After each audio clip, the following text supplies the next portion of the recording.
Look at that fish for you.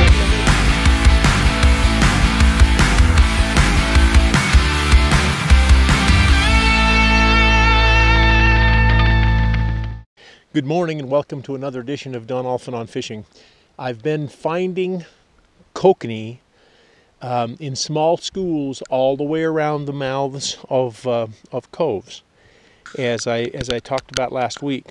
So today I'm just going to once again just go through kind of my methodology for how I jig for kokanee, and especially in the spring, and hopefully today I'll be able to get a limit of kokanee in the boat, and you should be able to hopefully see exactly how I do it.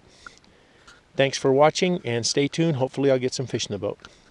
Okay guys, today of course I'm using my standard quantum reel with the Gary Dobyns Colt series rod. I'm fishing NanoFil, Berkley NanoFil line, 8-pound test, and that's on this particular rod. And then I've got an 8-pound Sunline leader, and I'm just using today I'm using a kokanator in the chartreuse, and using green Berkley maggots, chartreuse Berkley maggots. That's what I'm doing today, and sometimes it works with pink magnets. Sometimes it works with white, and if you use white, you can use either pink or green maggots. So that's my setup, and I really love it. This particular rod is a CL702SF, which is specifically set up for spinning reels, and this is for kind of more of a finesse bite. It's got a little bit more, a much faster tip. So that's what I'm using.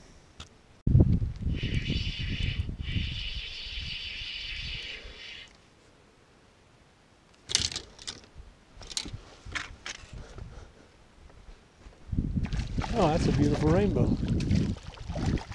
That's a nice rainbow.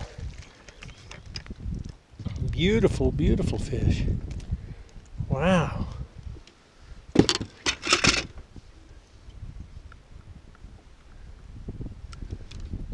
That's a dandy rainbow.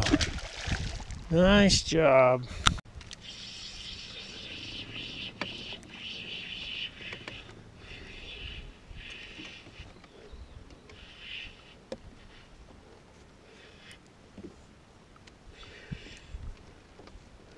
Boy, this looks like a beautiful rainbow. I mean, a gorgeous rainbow.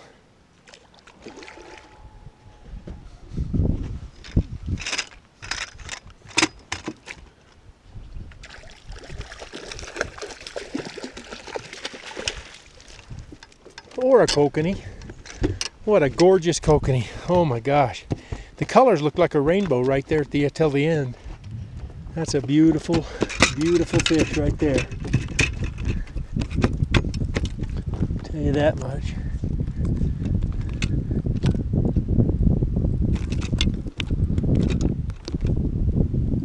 Powerful fish.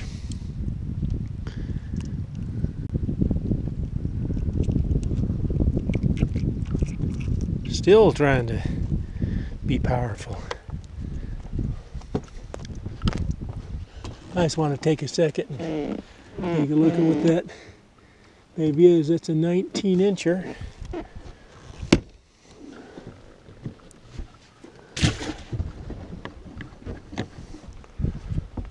Well, I just ran out of battery just as I went to hook this fish. Beautiful kokanee. What a dandy fish. Like I said, I just ran out of battery on my GoPro just as I hooked that fish, so I couldn't show you the swinging it into the boat or anything like that, but I can tell you that is one large kokanee. I am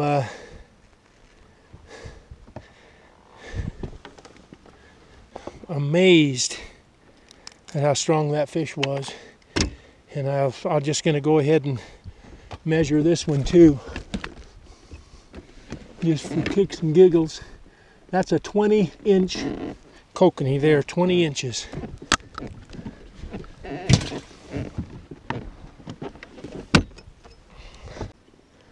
We'll see what we have now. We got more fish down there in the column. They're holding at about 40 feet, 45 feet.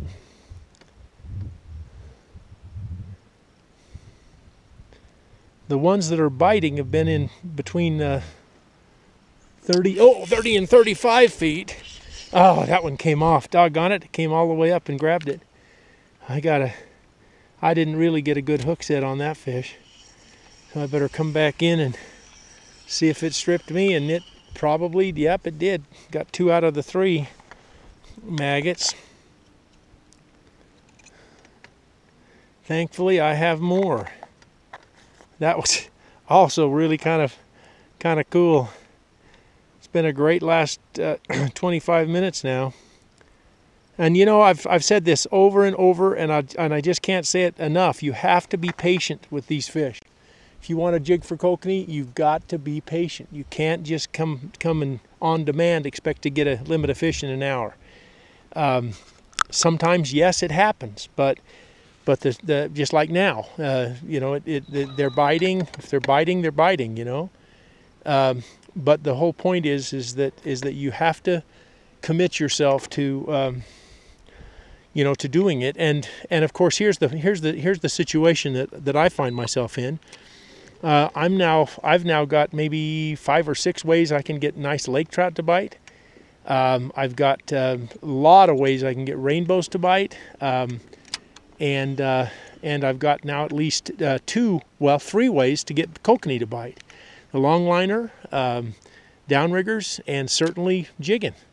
So here's the idea is that with all those different potentials for catching fish,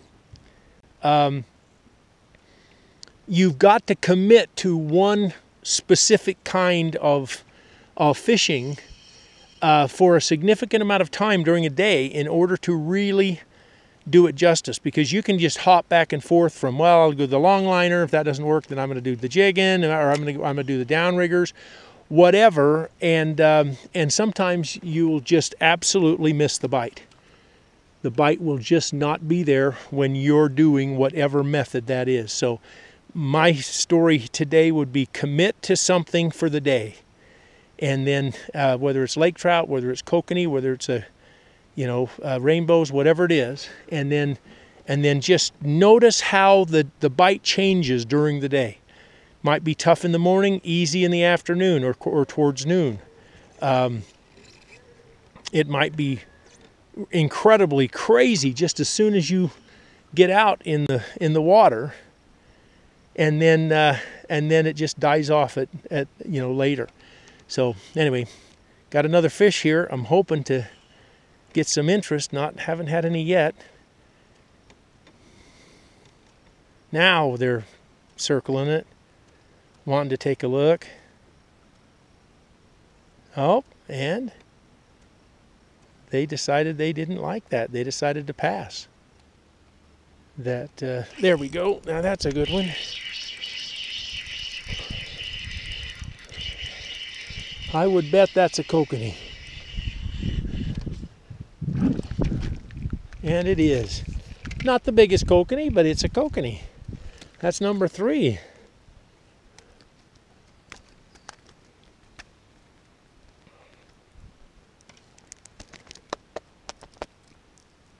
And I'm happy to have him. Now, I don't release these fish. A lot of people release them if they're a little smaller. And I'm just not that guy, because I know that the mortality rate on these fish are too great. So just utilize them. They're good eating fish.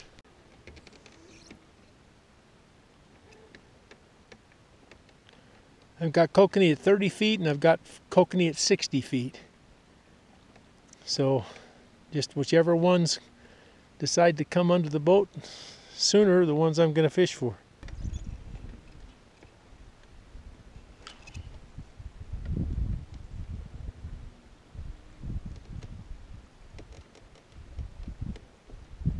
Well, that's 2 bites right in a row. they're still all around it, so I don't want to, there we go, I don't want to reel in just because I'm not sure if they've taken all the maggots, and obviously they didn't. Oh, that's just a lake trout, but that's okay. I'll take a lake trout.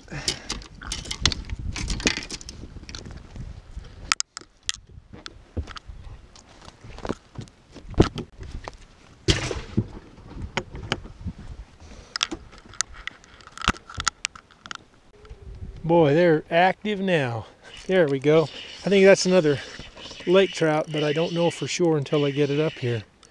But they're active. They just turned on, light switch turned on, and all of a sudden they're ready to go. That's one that we can't wait to get out of the lake.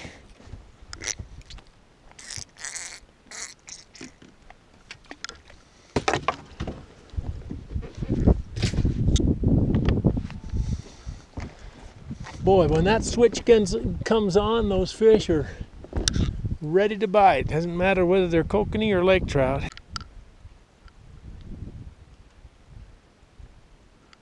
Ooh, there's another one. That's coming up faster, but so it could be a kokanee. But I've been in a school of lake trout for the last 10 minutes, so who knows? That's a lake trout.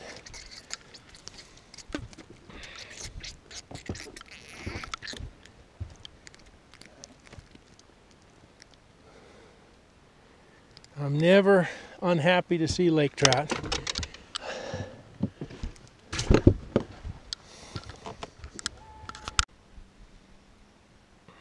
You know, some days it's really tough to figure out what the fish are actually doing. They're just popping the bait. They're not, you know, I'm feeling every bite, but they're not hooking up, and so that means they're either hitting the body of the bait, or they're just not taking the hooks in the mouth very well. So, you know, sometimes days are like that, so you just have to be uber patient, and hopefully at some point they'll stop short biting and actually start taking the lure. So all I can do is the best I can do is just keep being patient, and hopefully I'll get one of those biters that'll just hang on and I can get him in the boat. Hooks are sharp, everything's good, no reason to worry about it. It's just one of those things that happens occasionally.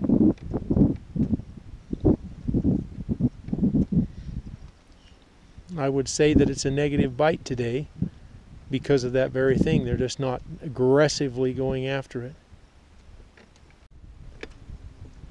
There we go. I think that's another lake trout. I'm almost positive. But you never know, coming up fast. Yep, well, that's a kokanee. How good is that? Good job, kokanee. Yep.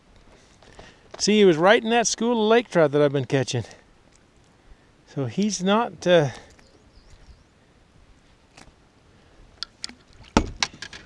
a nice fish.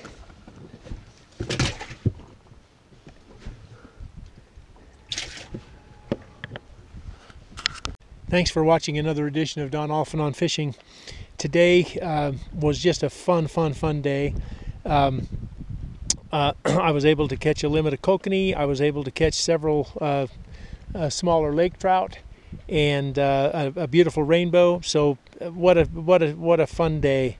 All I was doing again is just using that chartreuse kokanator and with chartreuse maggots.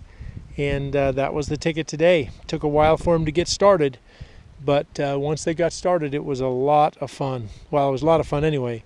But thanks again for watching, and have a great day.